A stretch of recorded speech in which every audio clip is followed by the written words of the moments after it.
All right, Ms. Munoz with the rest of the Nearpod chemical bonding review. Just two more slides here. So there's a T-chart to review ionic bonding and what happens with metals and nonmetals. And so there was a slide way back at the beginning that had this information, but for metals, they make positive ions by losing electrons, and they are called cations. So nonmetals are the opposite. They make negative ions by accepting or gaining electrons, and they are called anions. And it's optional to add this to your notebook. The fill in the blank. Metallic bonding occurs between metals. Ionic bonding occurs between metals and nonmetals.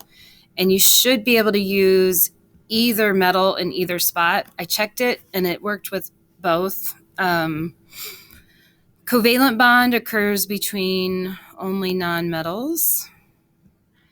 In metallic bonds, you have the metallic cations. This is a definition on the metallic bonding slide. And they are attracted to the sea of electrons to form a metallic bond. That goes along with the picture that was on that slide, if you want to refer back to that. In an ionic bond, the metal loses its valence electrons. So this refers to those pictures that we were drawing.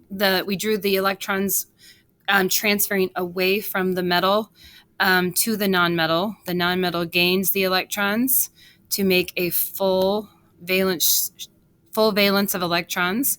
The attraction between the positive and negative charges forms an ionic bond. So the keyword there is transfer. It doesn't say transfer, but you might see the word transfer on the test.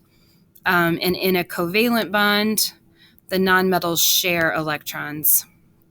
And you might see that keyword on the test, share in a covalent bond. And then your last slide just asks you to type something that you learned and any question you still have. And that is it for this review.